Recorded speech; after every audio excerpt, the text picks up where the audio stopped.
El viento de las montañas rocosas cortaba como una cuchilla de hielo, barriendo la nieve fina sobre las huellas de Jonas, un hombre que se había convertido en parte de aquel paisaje salvaje e implacable.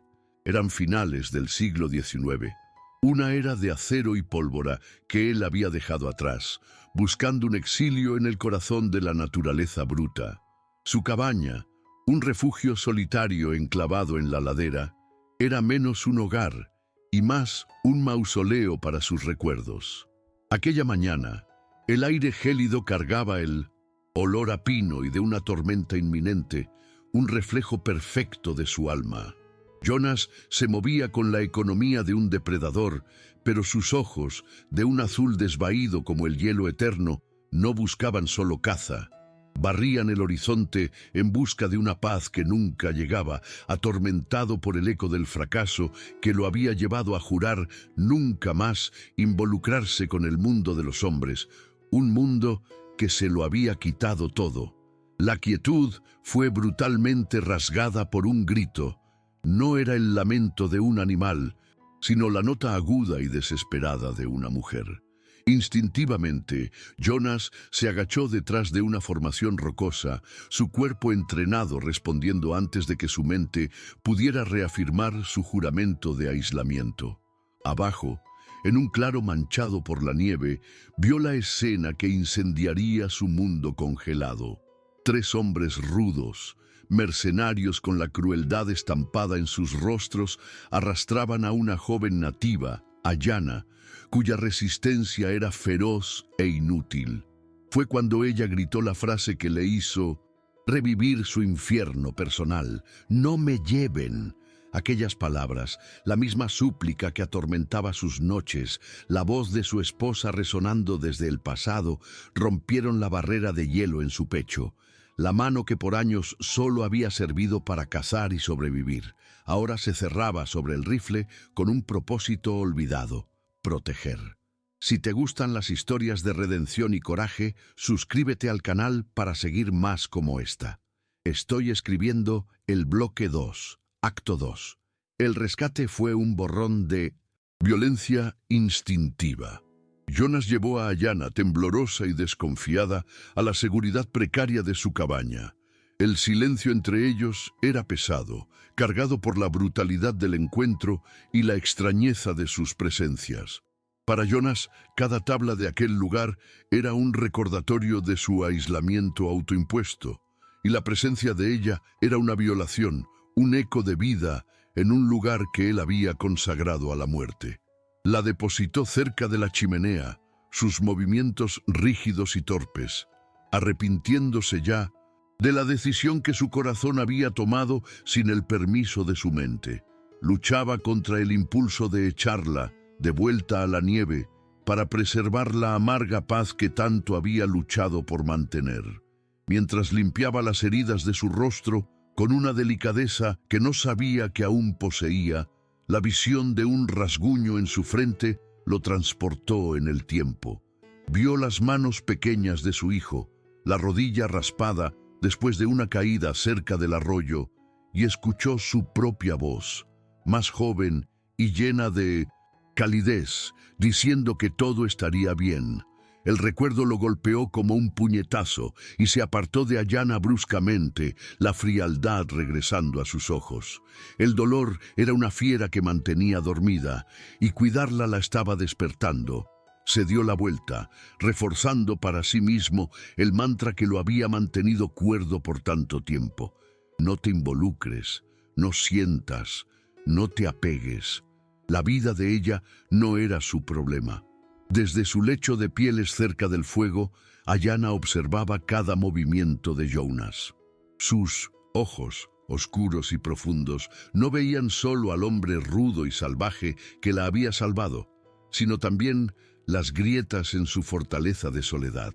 Notó la forma en que él evitaba mirar un pequeño rincón del estante, donde un caballito de madera, gastado por el tiempo y por manos pequeñas, acumulaba polvo.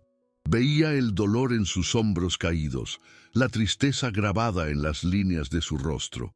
Ella, que provenía de un pueblo que leía las historias en las piedras y en el viento, leía la historia de pérdida en aquel hombre silencioso. Él no era un monstruo de la montaña, era un hombre atormentado por fantasmas tan reales como ella. El primer puente entre ellos se construyó no con palabras, sino con gestos. Jonas preparó un estofado de conejo, la primera comida caliente que ella probablemente comía en días, y lo dejó en un cuenco de madera cerca de ella. Ayanna dudó, sus instintos alertándola sobre la imprevisibilidad de aquel hombre, pero el hambre y el olor reconfortante de la comida vencieron. Comió en silencio mientras él se sentaba al otro lado de la chimenea, afilando su cuchillo, fingiendo no observarla. Aquel acto simple, el de compartir una comida, fue la primera tregua, un reconocimiento tácito de que, aquella noche, en aquella cabaña, eran solo dos almas buscando sobrevivir al frío de adentro y de afuera. La sensación de seguridad duró poco. A la mañana siguiente, Jonas rodeó la cabaña y encontró lo que temía: huellas frescas en la nieve, de hombres que se movían con el propósito de cazadores. Silas Cuervo Blackwood no se rendiría fácilmente. La montaña, que había sido su santuario, ahora se había convertido en una prisión. La urgencia de la situación lo forzó a actuar. Comenzó a fortificar la cabaña, colocando un cerrojo más pesado en la puerta y bloqueando la ventana más pequeña con tablas de madera. Ayanna observaba, entendiendo que el peligro que la perseguía ahora se había convertido en la jaula de ambos y que la protección de aquel hombre venía con un precio muy alto: la pérdida de su libertad. La creciente tensión hizo que Jonas rompiera su voto de silencio. Con una voz áspera por la falta de uso, se dirigió a ella. «Cuando pase la ventisca, te irás», dijo, más para sí mismo que para ella. «No soy tu protector. Yo no pedí esto». Las palabras eran duras, un intento de volver a levantar los muros que la presencia de ella había comenzado a derribar. Era una mentira, y ambos lo sabían. El hombre que no pedía aquello no habría arriesgado la vida en una explosión de violencia en el claro. Tenía miedo, no de la amenaza de Silas, sino del dolor que vendría si fallaba en proteger a alguien de nuevo. La estaba alejando para protegerse de su propio corazón. Ayanna no se encogió ante la dureza de sus palabras. En cambio se levantó y se acercó a él, una fuerza silenciosa en su mirada. Tiró de la manga de su ropa, revelando la marca de nacimiento en su hombro, un patrón que parecía un mapa de estrellas. Luego señaló por la ventana hacia el pico más alto e inaccesible de la montaña. En su lengua nativa, con una voz suave pero firme, dijo una frase que él no entendió completamente, pero cuyo significado resonó en su alma: «La montaña eligió por ti». Aquella simple declaración lo cambió todo. Ya no se trataba de una carga que él llevaba, sino de un destino que la propia tierra salvaje le había entregado. En los días siguientes se estableció una rutina incómoda. Ayanna, debilitada por la terrible experiencia, enfermó con una fiebre alta. Delirando, señalaba hacia afuera, murmurando el nombre de una planta. Escéptico, pero sin otras opciones, Jonas se enfrentó a la nieve creciente y encontró la hierba que ella había indicado, con sus hojas espinosas y flores moradas. La trajo de vuelta y ella, con manos temblorosas, preparó un té amargo que él la ayudó a beber. A la mañana siguiente, la fiebre había cedido. Aquel momento fue una microrrecompensa emocional, una pequeña victoria que cimentó un nuevo respeto dentro de él. Se dio cuenta de que la sabiduría de ella, su conexión con la tierra, era un arma tan poderosa como su rifle. Viéndola recuperar fuerzas, Jonas decidió que la pasividad no era una opción. Si ella era una prisionera con él, entonces necesitaba saber luchar. La llevó afuera, a la parte trasera de la cabaña, y le entregó un viejo revólver. «Necesitas saber usar esto», le dijo, su voz aún áspera, pero la intención era clara. La primera lección fue un desastre. El retroceso del arma casi la derribó en la nieve, pero fue paciente. La escena de él guiando sus manos, ajustando su postura, fue un momento de intimidad forzada y tensa, la proximidad física entre ellos rompiendo otra barrera de hielo. Le estaba enseñando a sobrevivir, pero al mismo tiempo se estaba permitiendo conectar de nuevo. La primera victoria de ellos como equipo ocurrió unos días después. Dos exploradores de Silas se acercaron demasiado a la cabaña al anochecer. Ayana, con sus oídos atentos al bosque, los escuchó antes de que Jonás los viera. Usando su conocimiento, lo guió a un lugar donde la nieve ocultaba un profundo barranco. Jonás usó su habilidad de cazador para crear un sonido que los atrajo a la trampa. Uno de los hombres cayó, el grito cortado por el impacto. El otro, aterrorizado, huyó en la oscuridad. No intercambiaron palabras, solo una mirada de entendimiento mutuo en la penumbra. Fue la primera vez que Jonas sintió algo parecido a la esperanza, una sensación peligrosa y al mismo tiempo embriagadora. Con la confianza recién ganada, Ayana decidió compartir parte de su secreto. Sentados cerca del fuego, dibujó en el hollín del suelo. Explicó a través de una mezcla de gestos y palabras entrecortadas en inglés que había aprendido que no era de una tribu local. Era la última guardiana de su pueblo, un pueblo que vivía en un lugar escondido, un valle secreto que los hombres como Silas llamaban la Fuente Escondida. La marca en su hombro no era un mapa hacia el oro, como decía la leyenda, sino la clave para encontrar la entrada a ese santuario. Proteger aquel lugar era su deber sagrado, un legado transmitido por generaciones de su familia. Jonas escuchó, la magnitud de la revelación golpeándolo de lleno. Él, que había huido de todas las responsabilidades, ahora estaba en el centro de una lucha antigua por la preservación de algo puro e intacto. La codicia de Silas no era solo por la riqueza, sino por la destrucción de un legado, la profanación de un lugar sagrado. Esto elevó los riesgos de una lucha personal por la supervivencia a algo mucho más grande. Ahora entendía por qué Ayana luchaba con tanta ferocidad. No solo estaba salvando su propia vida, estaba salvando el alma de su pueblo, la última chispa de su existencia, y el destino la había puesto bajo su protección. A medida que la ventisca se acercaba, transformando el cielo en un gris amenazante, un nuevo tipo de cuidado floreció entre ellos. Él reparó el desgarro en su ropa con hilo de pescar, sus dedos gruesos, sorprendentemente ágiles. A cambio, ella le mostró cómo encontrar raíces comestibles bajo la nieve, asegurando que sus provisiones duraran más. Eran pequeñas amabilidades, micro recompensas emocionales que los tejían juntos en un tapiz de dependencia mutua. La presencia de ella, que antes parecía una invasión, ahora era una fuente de calor en el creciente frío de su soledad. La cabaña ya no era una tumba para sus recuerdos, se estaba convirtiendo en un hogar. Durante una de sus rondas de 1970, vigilancia, Jonas se detuvo en un punto alto con vista a su claro. No estaba mirando los rastros de Silas, sino hacia arriba, al inmenso glaciar que se aferraba al pico de la montaña. Notó, como ya había hecho antes, una larga y profunda fisura en la base de la masa de hielo, una falla estructural que parecía ensancharse cada invierno. En ese momento fue solo una observación ociosa, una nota mental sobre el poder implacable de la naturaleza. No tenía cómo saber que aquel detalle, aquella imperfección en la armadura de la montaña, sería la clave para su supervivencia, el planteamiento para la resolución que decidiría sus destinos. El antagonista, Silas Blackwood, no era solo una amenaza lejana, era una presencia maligna que se infiltraba en sus pensamientos. Jonas lo conocía de nombre y reputación.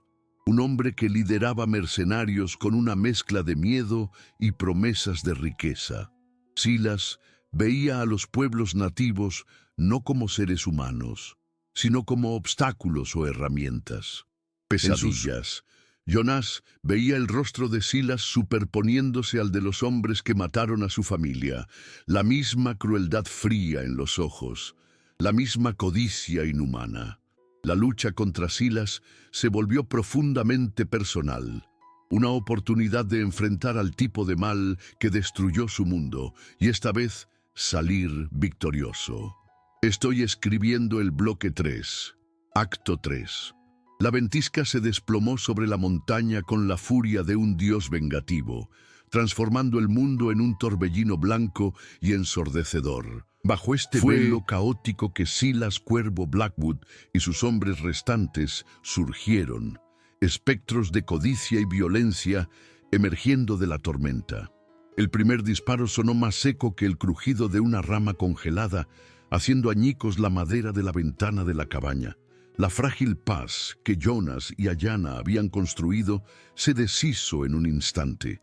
La voz de Silas, distorsionada y amplificada por el viento, cortó el aire, una promesa cruel de que la montaña se convertiría en la tumba de Jonás, un castigo por haber osado proteger lo que no era suyo. El asedio había comenzado, y la cabaña, antes un refugio, ahora era una trampa mortal acorralada por el infierno blanco y la maldad humana. Jonás ya no era el ermitaño quebrado, era el explorador del ejército, renacido en el fuego del combate. Cada movimiento era preciso, cada bala disparada con un propósito mortal. Él y Ayanna se movían en una sincronía silenciosa y desesperada, ella recargando un rifle extra mientras él cubría las ventanas, el miedo en sus ojos superado por una determinación feroz. El interior de la cabaña se llenó con el olor acre de la pólvora y el humo de las lámparas, una isla precaria de calor y luz, en medio de la oscuridad y el frío cortante de la batalla. Lograron repeler el primer avance, los cuerpos de 2 de los hombres de Silas cayendo en la nieve. Pero el silencio que siguió fue aún más amenazador, cargado con la certeza de que lo peor aún estaba por venir. Silas, al darse cuenta de que la fuerza bruta no sería suficiente, recurrió a una crueldad más profunda. Gritó a través del aullido del viento, no con amenazas, sino con la historia de Jonás. Sabía lo de su esposa y su hijo, sobre el ataque que lo destruyó. Con detalles venenosos, describió cómo debieron haber gritado por él, así como Ayanna había gritado en el bosque. Cada palabra era una puñalada calculada, diseñada para quebrar el espíritu del hombre que no podían matar. Para Jonás, los fantasmas que había mantenido a distancia por tanto tiempo ahora estaban afuera, llamando a su puerta, sus susurros mezclados con la voz de Silas y el lamento de la tormenta. Era una tortura psicológica y estaba funcionando. Mientras Jonás luchaba contra los demonios de su pasado y los enemigos del presente, una bala rebotó en la vieja estufa de hierro y un fragmento de metal alcanzó el hombro de Ayanna. Un grito de dolor escapó de sus labios. Fue en ese momento de agonía que ella entendió que su supervivencia ya no dependía de las balas. Con la sangre manchando su ropa, se arrastró hasta el centro de la pequeña cabaña, sacando de su bolsa el artefacto sagrado de su pueblo, una piedra pulida con inscripciones antiguas. Ignorando el dolor, comenzó un cántico bajo y gutural, una melodía ancestral que parecía hacer vibrar el propio aire en respuesta, una última y desesperada apuesta en el poder de sus antepasados. Una energía extraña llenó el espacio confinado. El suelo de madera bajo los pies de Jonás comenzó a zumbar, y una luz azulada y suave emanó de las rendijas, dibujando en el suelo un patrón intrincado que reflejaba perfectamente la marca de nacimiento en el hombro de Ayanna. Jonás retrocedió, atónito. aquella tierra, aquel pedazo de suelo que él había elegido al azar para construir su exilio, su refugio de dolor, era sagrada. La cabaña no era solo una construcción de madera y piedra, era un sello, el portón dormido hacia el valle escondido que Silas buscaba. Y él, sin saberlo, había pasado años viviendo sobre el umbral de un mundo secreto, un guardián inconsciente del mayor secreto de la montaña. Con esta revelación, otra pieza, mucho más sombría, encajó en su mente. El recuerdo del ataque a su antigua granja regresó, no ya como un borrón de dolor, sino con una claridad terrible. Los hombres que mataron a su familia no eran simples bandidos. Recordó sus miradas, la forma en que registraron su propiedad, la codicia febril en sus voces. No buscaban oro ni suministros, estaban buscando algo más, algo que no encontraron. La muerte de su esposa e hijo no había sido un acto aleatorio de violencia del salvaje oeste. Fueron las primeras víctimas en la búsqueda de este lugar. Fueron los guardianes involuntarios que murieron sin saber nunca lo que protegían. El peso abrumador de la culpa que lo había atormentado por años se transformó. El hielo de la autocompasión se derritió, dando paso a una furia incandescente y purificadora. Miró a Ayanna, arrodillada en medio de la luz sobrenatural, su rostro pálido por la pérdida de sangre, pero sus ojos brillando con el poder del ritual. Ella no era una carga que el destino le impuso.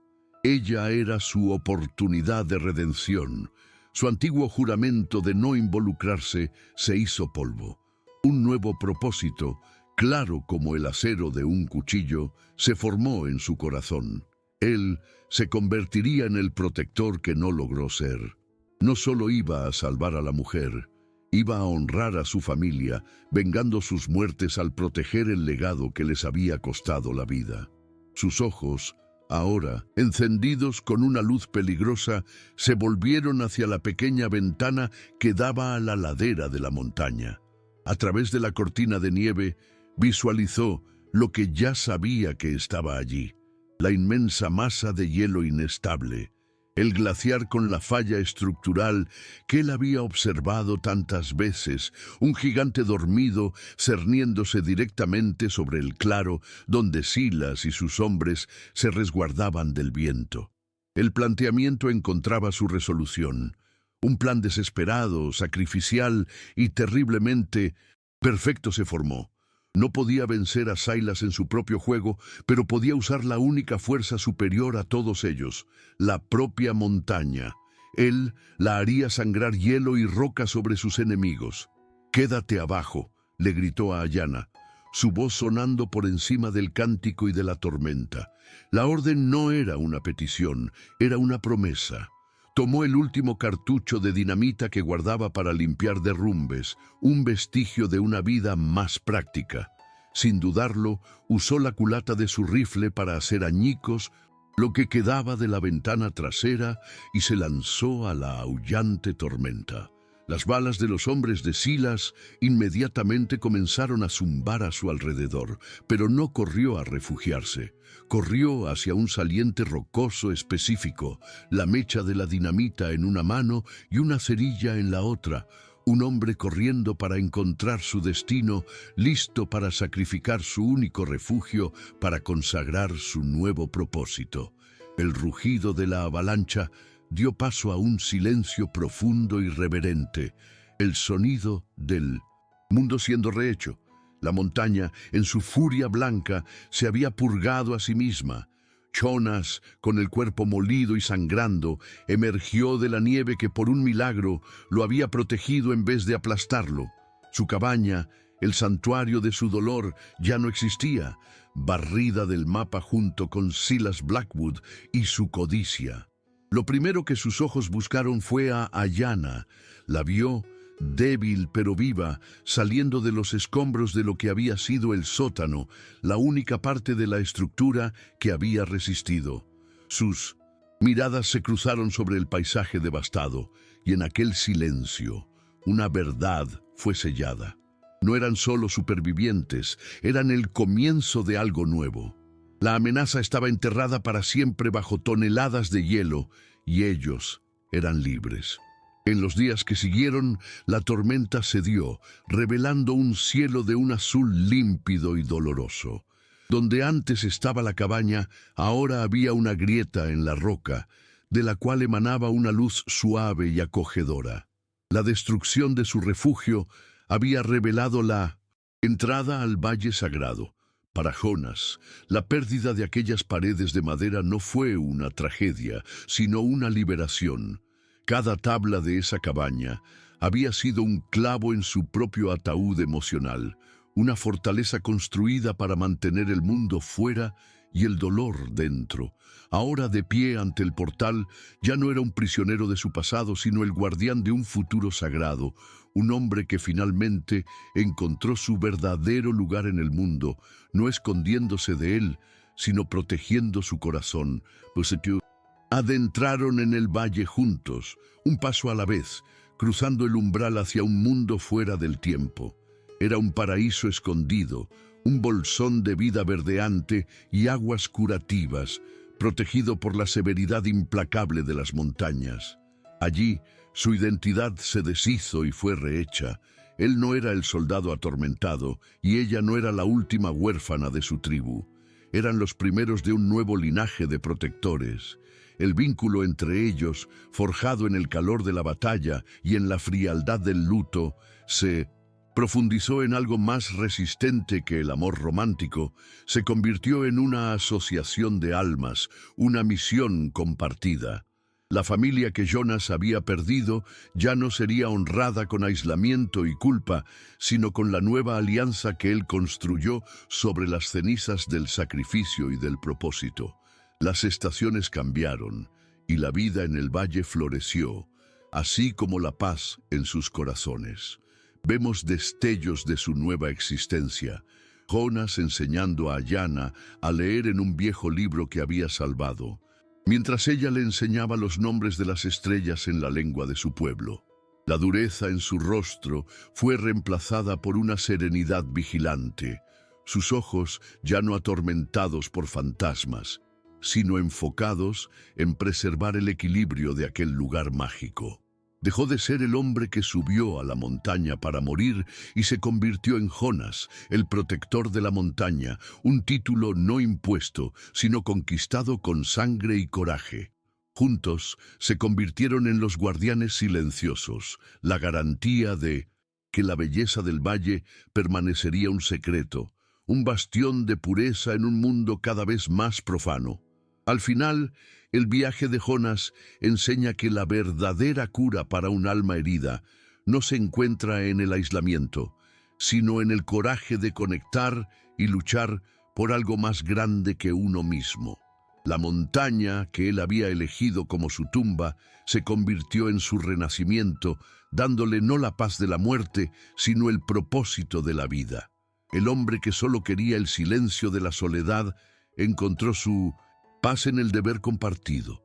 Si tú también crees que la verdadera fuerza nace del coraje de proteger a los demás, suscríbete al canal y cuenta en los comentarios desde dónde nos estás viendo. Su redención no fue un evento único y explosivo, sino la silenciosa y diaria dedicación a una promesa, un propósito susurrado por el viento de la montaña que ahora llamaba hogar.